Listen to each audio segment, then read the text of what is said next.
हाँ जी दोस्तों, तो स्वागत करता हूँ मैं आप सभी का परमार्थी सेवा टीवी में।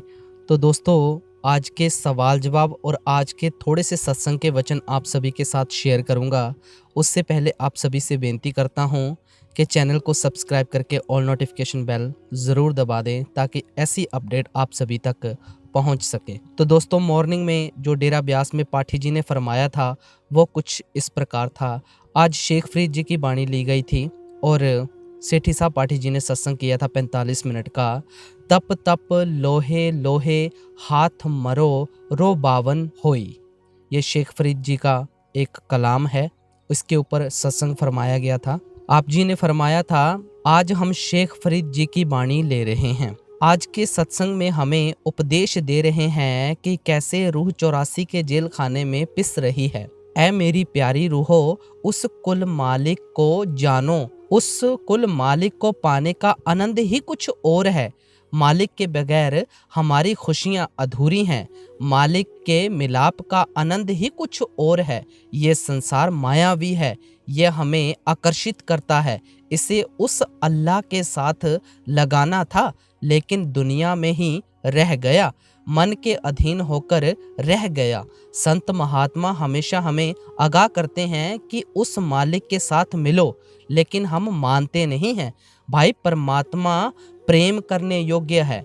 एक सेठी साहब पाठी जी ने मछली की मिसाल ली थी कि मछली को चाहे शहद में डाल दो चाहे चाशनी में डाल दो, लेकिन उसका असल मकसद पानी है, वो पानी में जीवित रह सकती है। इसलिए हमारी रूह का असल मकसद मालिक है। ये एक बहुत सुंदर मिसाल दी थी। और उसके बाद आज के जो सवाल जवाब हैं वो कुछ इस प्रकार थे।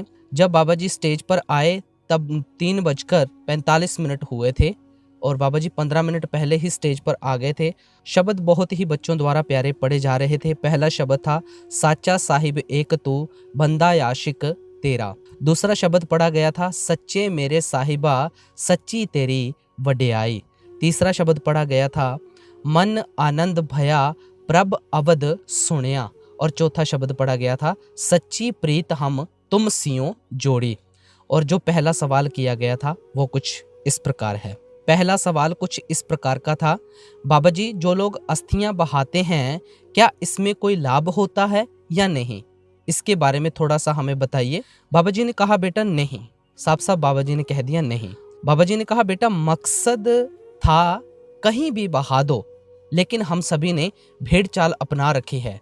बेटा, मैं यहाँ पर भी बंद करवा रहा हूँ क्योंकि लोगों ने भेड़ चाल अपनाई हुई है। उसकी जगह बेटा आप एक पौधा लगा सकते हैं। हो सकता है कि बाबा जी यहाँ पर जो अस्थियां बहाई जाती हैं उसको बंद करवा दे, क्योंकि आज के सवाल जवाब में बाबा जी ने यही फरमाया था कि मैं यहाँ पर ये बंद करवाने वाला हूँ। उसकी जगह एक पेड़ लगा दिया करो, क्योंकि भेड़ चाल अपनाई हुई है सभी ने। तो दूसरा सवाल कुछ इस प्रकार का था, बाबा जी 10 सालों से नाम जपने से नींद मैनेज नहीं हो रही है। कुछ इस प्रकार का सवाल था, मुझे अच्छे से सुनाई नहीं दिया।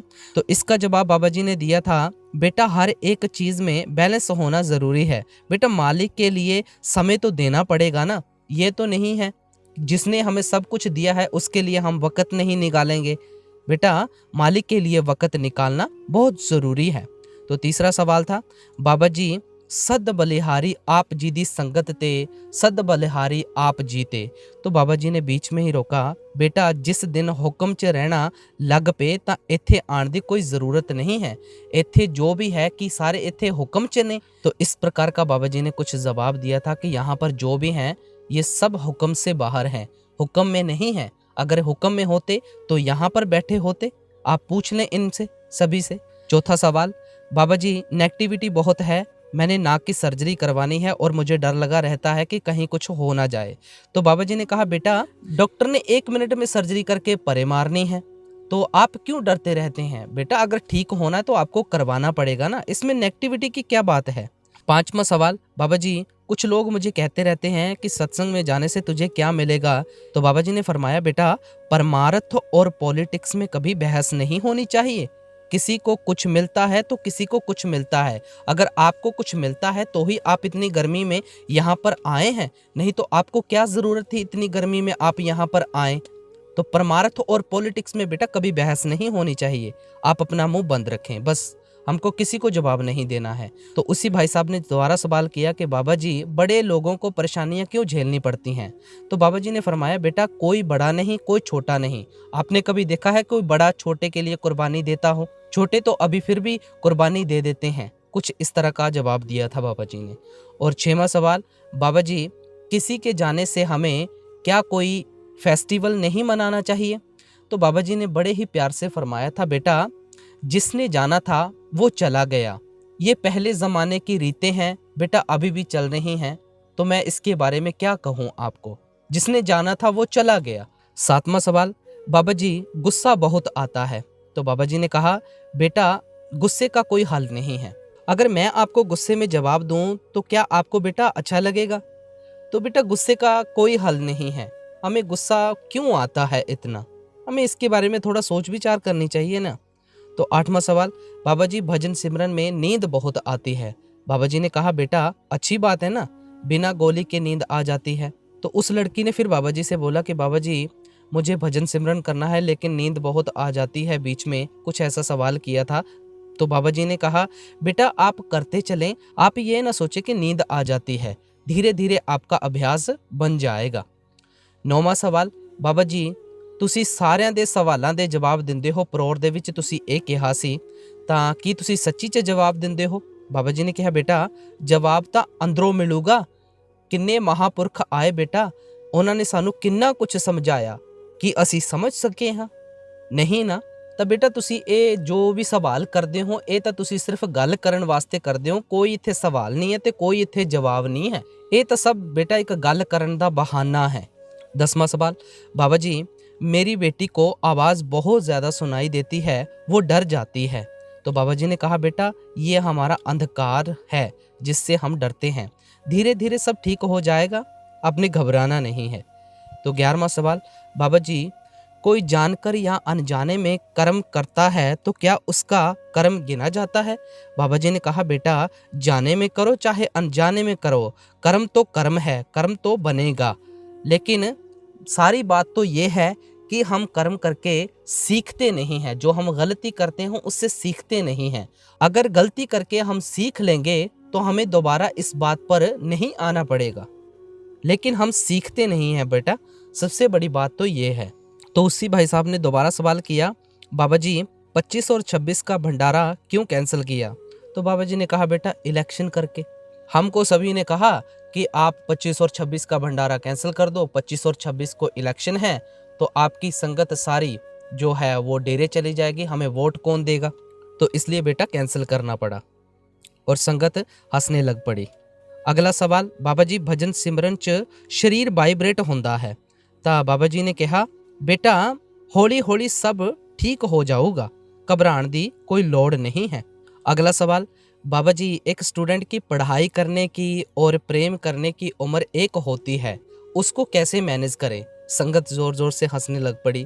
तो बाबा जी ने कहा, बेटा हमने वेस्ट को कॉपी करना शुरू कर दिया है। बेटा हमारा असल मकसद पढ़ाई करना है, हमें अभी पढ़ाई के ऊपर ध्यान देना है। अगर जल्दबाजी करेंगे तो बेटा बेड़ियां पड़ जाएंगी। पढ़ाई करो पहले, सबसे पहले ध्यान पढ़ाई के ऊपर दो।